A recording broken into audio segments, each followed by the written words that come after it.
أما بعد فأعوذ بالله من الشيطان الرجيم. بسم الله الرحمن الرحيم.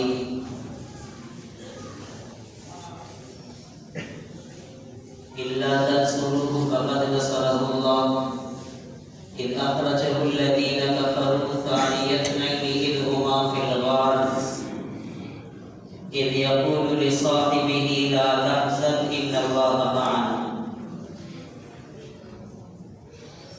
وقال النبي صلى الله عليه وسلم مروا أبا بكر فليصلي بالناس، أو كما قال النبي صلى الله عليه وسلم آمنت بالله صدق الله العظيم وبلغنا رسوله النبي الأمي الكريم ونحن على ذلك لمن الشاهدين والشاكرين والحمد لله رب العالمين. درود شریف پڑھیں. اللهم صل على محمد وعلى آل محمد كما صليت على إبراهيم وعلى آل إبراهيم إنك حميد مجيد. اللهم بارك على محمد وعلى آل محمد كما باركت على إبراهيم وعلى آل إبراهيم إنك حميد مجيد.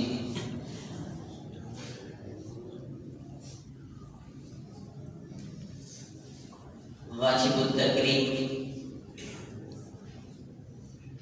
سامعین محترم،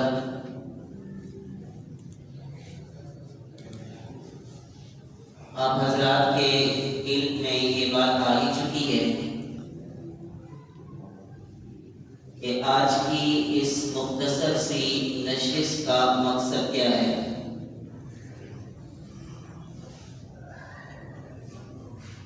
جمادی ثانی کا یہ مہینہ ہے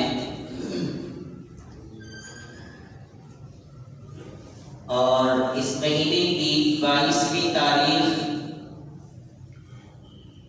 اب ہمارے لیے کسی تعارف کی محتاج نہیں رہی ہے. الحمدللہ ایک طویل عرصہ اس پر علماء اہل سنت نے محنت کی ہے اور آج اس کا نتیجہ یہ ہے کہ ہر زبان زد خاص اور عام ہے کہ 22 جمادی الثانی امام الصحابہ، خلیفہ اول، خلیفہ بلا فصل، یار غار و مزار، جانشین امام الانبیاء صلی اللہ علیہ وآلہ وسلم سیدنا ابو بکر صدیق رضی اللہ تعالی عنہ کا یوم وفات. اس محنت ہی کی برکت ہے، شہداء اسیران کی قربانیوں کی برکت ہے کہ آج ہر زبان پر یہ نام موجود.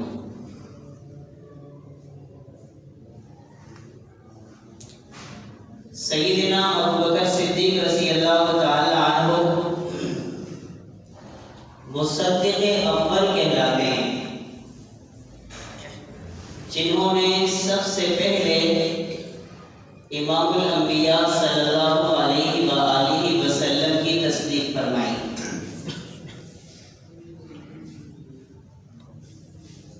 اور ہر موقع پر، ہر لمحہ، ہر ساعت، ہر آن، ہر گھڑی آپ علیہ الصلوۃ والسلام کے رفیق رہے.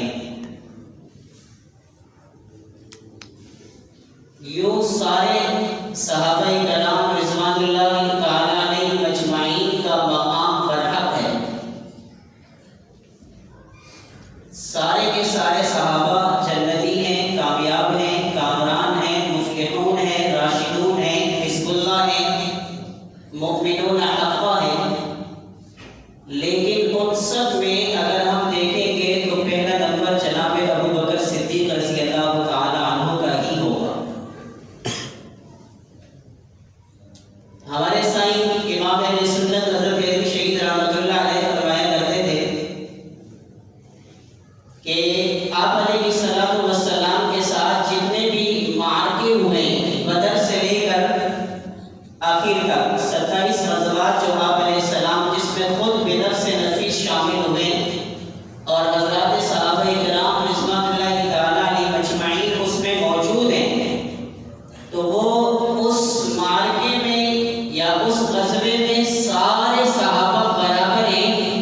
ان میں بھی اگر نمبر دیکھیں گے تو پہلے ابو بکر کا نام آئے گا، بعد میں اوروں کا نام آئے گا۔ مثال کے طور پر اگر ہم بدر کی وادی کا نام لیں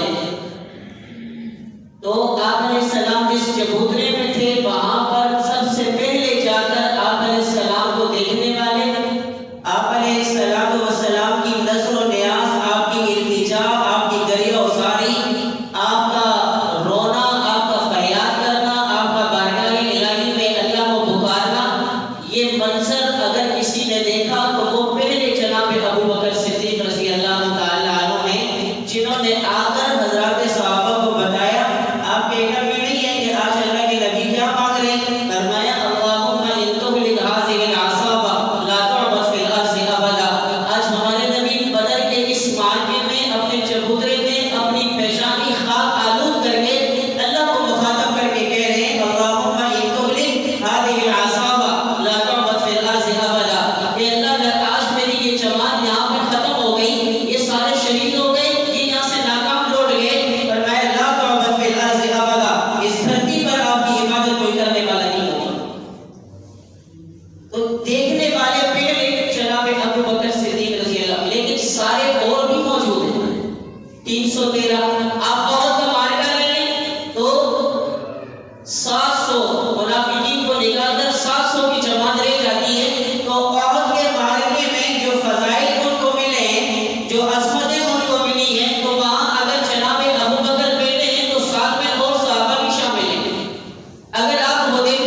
حجۃ الوداع میں آپ علیہ السلام نے خطبہ ارشاد فرمایا کہ آج کے بعد کسی کو کسی پر فضیلت نہیں، کالے کو گورے پر نہیں، گورے کو کالے پر نہیں، فقیر کو امیر پر نہیں، امیر کو فقیر پر نہیں، گداگر کو امراء پر نہیں، امراء کو گداگر پر نہیں، رعایا اور مملکت کے سربراہ برابر ہے، سارے برابر ہوں گے، اب کوئی تمیز نہیں رہی۔ کیوں؟ لا الہ الا اللہ محمد رسول اللہ، ایک کلمے کی لڑی میں ہمارے پیغمبر نے سب کو پرو دیا ہے۔ اب بات ختم، جناب جبرائیل امین بھی آ گئے، الیوم اکملت لکم دینکم واتممت علیکم نعمتی ورضیت لکم الاسلام دینا، کہ معبود آپ نے خطبہ دیا، اللہ نے عرشوں سے اعلان کر دیا کہ اب دین مکمل ہو چکا ہے۔ تو صحابہ پھر خوش ہو گئے کہ دین مکمل، اب کوئی ضابطہ نہیں، اب کوئی قاعدہ نہیں، اب شرع کے مسائل میں احکامات میں دین پیغمبر ختم ہو چکا ہے۔ تو صحابہ اپنی جگہ اپنے اعتدال، اپنے عدل پر، اپنے اجتہاد پر خوشی کا اظہار کر رہے ہیں، لیکن جناب ابو بکر کو دیکھا وہ دھاڑے مار کے رو رہے ہیں۔ کسی اہل نے پوچھا ابو بکر کیوں رو رہے ہو؟ کہا تمہیں پتہ نہیں ہے جب دین مکمل ہو گیا، فوج در فوج اسلام میں آنا شروع ہو گئی، مطلب کیا بنا؟ نبوت کو اللہ نے جس مقصد کے لیے بھیجا تھا وہ مقصد پورا ہو گیا، جس کاز کے لیے امام الانبیاء آئے وہ کاز پورا ہو چکا ہے، وہ مشن، وہ نظریہ، وہ موقف اب مکمل۔ اس کا مطلب ہوا نبوت کی واپسی شروع، اب ہماری جدائی شروع ہو چکی ہے۔ یہ ابو بکر ہے۔ تو عرض کر رہا تھا کہ اما عائشہ کہنے لگی یا رسول اللہ میرے ابا رقیق القلب ہے، کمزور ہے، نبوت کی جدائی برداشت نہیں کر سکے کہ آپ کی مسلح پہ نہیں کھڑے ہو سکیں گے۔ تو آپ علیہ السلام نے فرمایا عائشہ میں کیا کروں، میں بھی میرا رب بھی ابو بکر کے علاوہ کسی اور پر راضی نہیں کہ وہ نبوت کے مسلح پر کھڑا ہو جائے۔ اہل سیرت نے لکھا ہے 17 یا 19 نمازیں امام الصحابہ سیدنا صدیق اکبر رضی اللہ تعالیٰ عنہ نے آپ علیہ السلام کی موجودگی میں امت کو پڑھائی۔ تو اس نسبت کو دیکھ لیں، یہ جو امامت کا منصب ہے اسی سے خلافت ملتی ہے، منصب امامت سے منصب خلافت ملتی ہے۔ آج اگر شیخ کسی مرید کو اپنی جگہ پر کھڑا کر دے تو سمجھے اسے اعتماد ہے اس پر، ایسے نہیں کھڑا کریں گے۔ استاد اگر اپنے شاگرد کو اپنے مسلح پہ کھڑا کریں گے تو اسے اعتماد ہوگا کہ یہ کس کا بوجھ اٹھا سکے گا، میرے بعد یہ اس کا حقدار ہے۔ نبوت نے ابو بکر کو مسلح پہ لا کے دنیا والوں کو بتایا کہ اگر میں دنیا سے چلا گیا تو میرے بعد کوئی اور نہیں، ابو بکر ہی خلافت کا حقدار ہے۔ اسی لیے نبوت خود فرما گئی ایلی الخلافۃ من بعد ابا بکر، میرے بعد میرے مسلح کا وارث اور خلافت کا حقدار کوئی ہے تو وہ ابو بکر ہوگا۔ تو جناب ابو بکر صدیق رضی اللہ تعالیٰ عنہ کا مقام ہر جگہ پہ ہے۔ اب قرآن پاک کی بے شمار آیات صرف واحد جناب ابو بکر صدیق رضی اللہ تعالیٰ عنہ کی منقبت پر آئی۔ ایک تو ہے نا جبھی صحابہ، سارے صحابہ مشترک ہیں، 750 آیات ہیں، یا ہم حضرت کوئی رحمۃ اللہ علیہ کا مطالعہ اٹھائیں تو 1000 آیات حضرات صحابہ کرام پر ہیں۔ 6666 آیات میں قرآن پاک کی 1000 آیات صرف حضرات صحابہ کرام پر، جو مجموعی اعتبار سے جن میں ابو بکر، عمر، عثمان و حیدر سے لے کر جناب عمر ابن عامری تک، جو اس دنیا میں اللہ کے نبی کے آخری صحابی آئے ہیں، ان تک سارے مشترک ہیں۔ لیکن ابو بکر کی مرتبت میں، ان کی فضیلت میں الگ آیات بھی نازل ہوئی۔ وہ آپ نے علماء سے سنا ہوگا، ثانی اثنین اذ ہما فی الغار اذ یقول لصاحبہ لا تحزن ان اللہ معنا۔ اللہ کا قرآن بتا رہا ہے ابو بکر کو والذی جاء بالصدق وصدق بہ اولئک هم المتقون۔ اللہ کا قرآن بتا رہا ہے ابو بکر کو وسیجنبها الاتقى الذی یؤتی مالہ یتزکى وما لأحد عنده من نعمۃ تجزى الا ابتغاء وجه ربہ الاعلی ولسوف یرضى۔ اللہ کا قرآن بتا رہا ہے ابو بکر کو اس طرح بے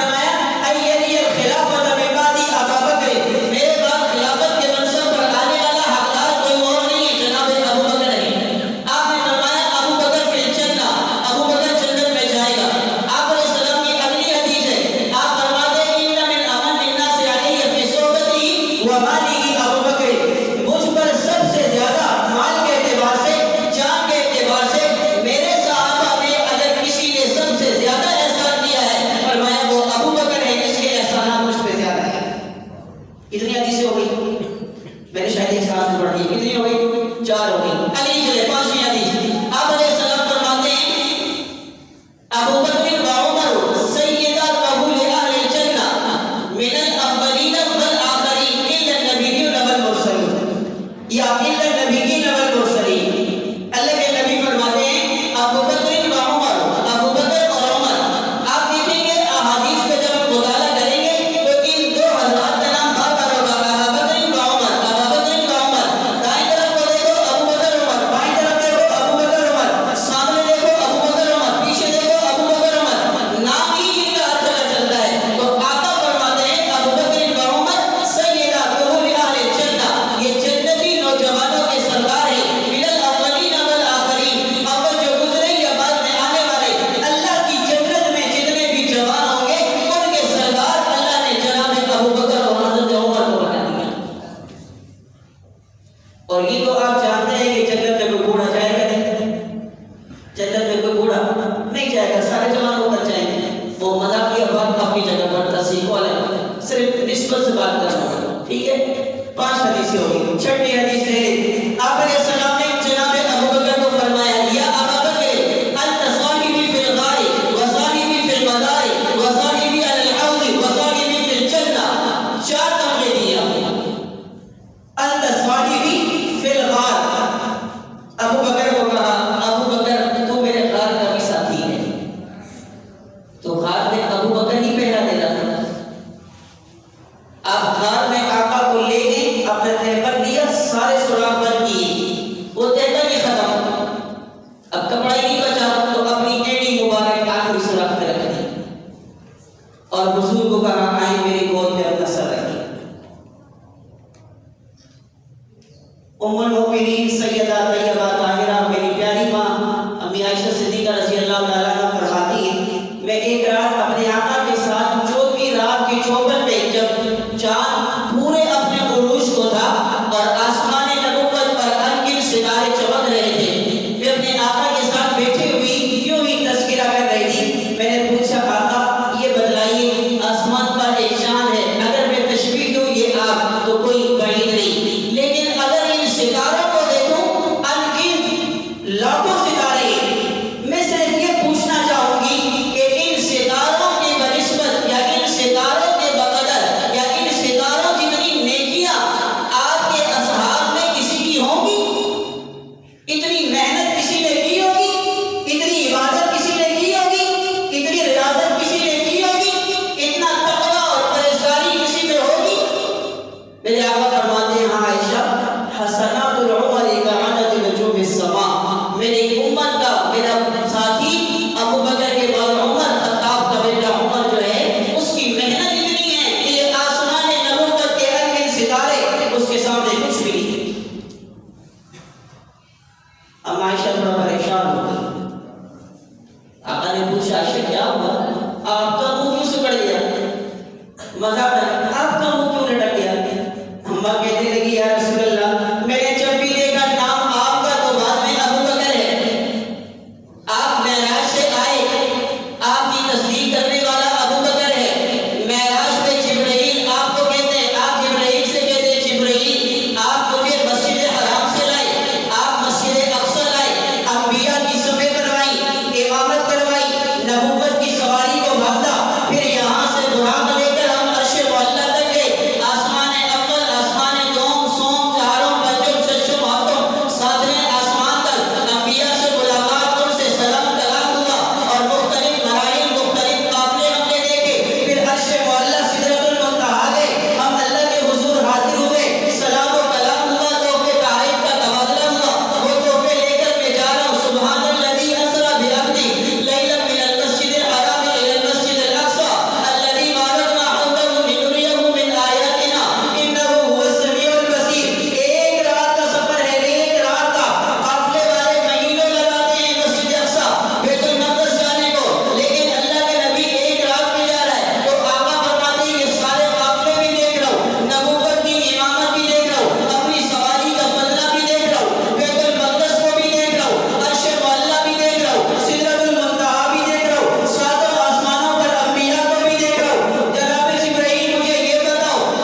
اماں کہتی ہیں میں نے دیکھا مصدق اول ابو بکر ہے، میں نے دیکھا سب سے پہلے ایمان لانے والے ابو بکر ہیں، آپ کے ساتھ کھڑے ہونے والے ابو بکر ہیں، اپنا مال لٹانے والے ابو بکر ہیں، آپ کے لیے مارے کھانے والے ابو بکر ہیں۔ میں سمجھی حسنات العمر عدد نجوم السماء میں بھی عمر کا نہیں ابو بکر کا نام آئے گا۔ تو میرے آقا نے فرمایا عائشہ پریشان کیوں ہوتی ہیں؟ تمہارے ابا ابو بکر نے جو ایک رات میرے ساتھ غار میں گزاری ہے، عمر بن خطاب کی ساری عمر کی نیکیاں ایک طرف، آپ کے ابا ابو بکر کی وہ ایک رات کا مقابلہ نہیں کر سکتے۔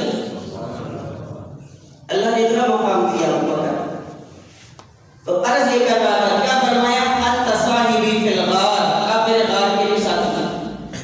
پھر کیا کہا؟ وانت صاحبی فی المزار، ابو بکر دنیا سے جاؤں گا جہاں میرا مزار بنے گا، حجرہ عائشہ میں جہاں میری تدفین ہوگی، روضۃ من ریاض الجنہ، وہ جنت کا ٹکڑا ہے، اس جنت کے ٹکڑے میں سب سے پہلے میرے پاس سونے والا، میرے پاس آرام کرنے والا، میرے پاس لحد میں آ کر اپنی نیند سونے والا ابو بکر کوئی اور نہیں۔ انت صاحبی فی المزار، آپ مزار میں بھی میرے ساتھی ہیں۔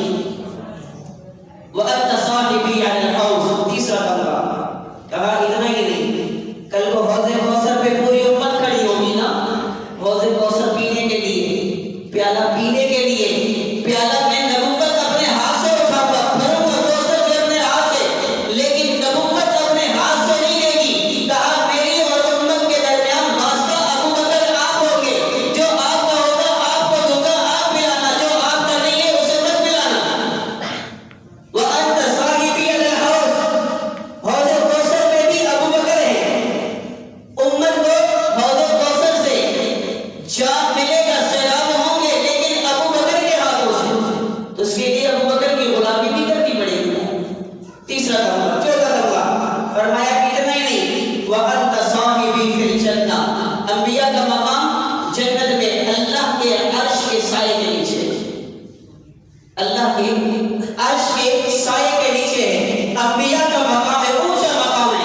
تو آپ علیہ السلام کیا کہتے ہیں؟ وَأَنْتَ صَاحِبِي فِي الْجَنَّةِ، ہم اللہ سے جنت مانگتے، پتہ نہیں عرش کا سایہ ملے گا نہیں ملے، ہم اللہ سے جنت کو مانگتے ہیں۔ رمضان میں خاص کر ہماری دعائیں یہ ہوتی ہے، اللہم انی اعوذ بک من النار واسألک من الجنہ، ہم یہ سوال کرتے ہیں یا اللہ جہنم سے بچا، جنت دے، لیکن عرش کا سایہ نہیں مانگا، کیوں؟ وہ تیرے سے منتخب ہے انبیاء کے لیے، وہاں جناب آدم، جناب نوح، جناب ادریس، جناب زکریا، جناب شعیب، جناب داؤد، جناب سلیمان، جناب یعقوب، اور اس طرح حضرت موسیٰ، ہارون، جناب عیسیٰ، حتیٰ کہ امام الانبیاء صلی اللہ علیہ وسلم، یہ ساری نبوت عرش کے سائے کے نیچے ہوگی، لیکن آقا فرماتے ہیں ہم اکیلے نہیں ہوں گے۔ وَأَنْتَ صَاحِبِي فِي الْجَنَّةِ، ابو بکر عرش کے سائے میں بھی آپ ہی میرے ساتھ ہیں۔ کتنا بڑا مقام دیا ابو بکر کو۔ کتنی حدیثیں ہو گئی؟ کتنی ہو گئی جی؟ کتنی ہو گئی؟ 5 ہو گئی، 6 ہو گئی؟ آگے چلیں۔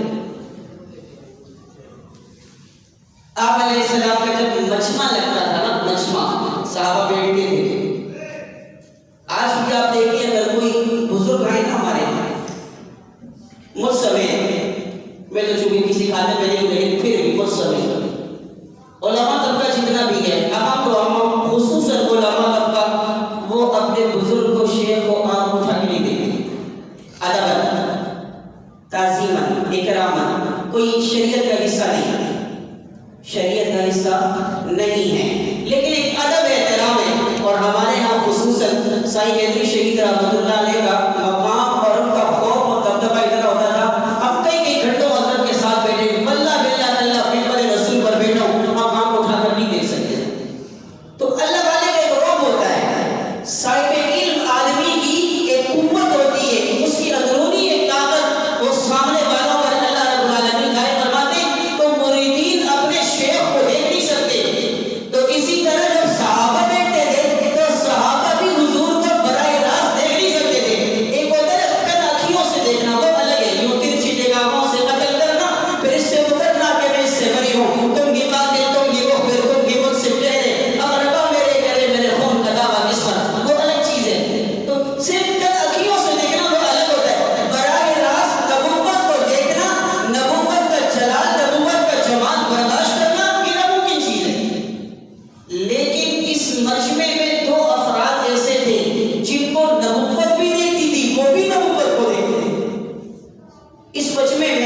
حضرات صحابہ کے اس مجمع میں دو افراد ایسے تھے جن کو نبوت بھی مسکرا کر دیتی تھی، وہ بھی نبوت کو مسکرا کر دیتے تھے، یہ بھی نبوت بھی انہیں پیار سے دیتی، وہ بھی نبوت کو پیار سے دیتے، نبوت کے دل میں بھی الفت، وہاں بھی الفت، یہاں محبت، وہاں محبت، یہاں جو ہے ان سے وہاں عشق، یہاں عشق، وہاں عشق، یہاں بات ہی کچھ اور ہے۔ میں نے پوچھا وہ کون ہے؟ فرمایا وہ کوئی اور نہیں، ابو بکر عمر ہے، وہ کوئی اور نہیں، ابو بکر و عمر ہے۔ تو کنیکشن وہاں ہے، وہاں سے پھر فیض منتقل ہوا ہے۔ دو چیزیں ہو گئی، اللہ کا قرآن بھی ہو گیا، نبی کے حدیث بھی ہو گیا۔ تیسرے نمبر پر اجماع آ جاتا ہے۔ اختلاف اپنی جگہ پر، لیکن سیدنا ابو بکر صدیق رضی اللہ تعالی عنہ کی صحابیت پر اجماع ہے۔ سیدنا ابو بکر صدیق رضی اللہ تعالی عنہ کی صحابیت پر اجماع ہے۔ اسی لیے فرمایا من انکر صحبت ابا بکر فہو کافر، جس نے سیدنا صدیق اکبر رضی اللہ تعالی عنہ کی صحبت کا، صحابیت کا انکار کیا، بتایا اسلام سے نکل جائے۔ اب حضرات خصوصاً نوجوان نسل، نوجوان کا بوڑھے تو چلو فون سن لیتے ہیں، بیٹے نے دیا، ابا جی فون آ گیا، دادا جی فون آ گیا، چچا فون، ماما فون۔ نوجوان نسل کے ہاتھ میں بڑے موبائل ہوتے ہیں جس میں سوشل میڈیا استعمال کیا جاتا ہے۔ ایک وقت وہ تھا جب کفر کتابوں میں موجود تھا، کتابوں میں لکھ دیا، بند کر دیا، لیکن جب سے یہ چیز عام ہو گئی ہے، اب سوشل میڈیا پر خصوصاً سر عام جو ہے تبرہ بازی کا زبان کا بازار میں ہو چکا، اور ہم اسے دیکھ بھی رہے ہوتے ہیں۔ تو یہ کیا چیز ہے؟ ایک آدمی کے پاس اگر علم نہیں ہے اور ایک آدمی سوال کر رہا ہے کہ نعوذ باللہ جناب ابو بکر صدیق رضی اللہ تعالیٰ نے باب فدق قبضہ کر لیا، اما فاطمہ کو باب فدق نہیں ملا، سوال ہے نا، باب فدق نہیں ملا، حضور کی وراثت ان کے وارثین کو منتقل نہیں ہوئی، اما فاطمہ کو نہیں ملی، حضرت فاطمہ حضور کی وارث ہے، انہیں نہیں ملی، تو میرا نوجوان بھائی کیا کہے گا؟ واقعی ان کی بات سے ایمان کیا گمراہ ہوا نا۔ اور یہی ایک حدیث مبارکہ پر آپ غور کر لیں، امام الانبیاء صلی اللہ علیہ وسلم نے فرمایا آخری وقت ایسا آئے گا کہ انسان صبح کو ایمان والا ہے، شام تک اس کے ایمان کی گارنٹی نہیں ہے۔ شام کو اگر وہ ایمان والا ہے تو صبح تک اس کے ایمان کی گارنٹی نہیں، تو اس کا ایمان سلب کیسے کیا جا رہا ہے؟ اس کے نظریات کو بگاڑ جا، اس کے عقائد کو بگاڑ جا۔ اس کے لیے ضروری ہے اہل علم سے آپ کا تعلق ہونا چاہیے، اہل علم کی مجالس کا اختیار کرنا چاہیے، دروس جو مساجد میں ہوتی ہیں ان میں بیٹھنا چاہیے، اللہ والوں سے آپ کا تعلق ہونا چاہیے، تب ایمان بچے گا، ورنہ اس وقت انسان ذاتی طور پر اپنا ایمان نہیں بچا سکتا۔ تو میں نے عرض کیا باب فدق ایک اٹھا لیا۔ اسی طرح ایک اور چیز اٹھائی کہ اسلام حق اور سچ کی دعوت دیتا ہے، آمنا وسلمنا ہمارا ایمان، اسلام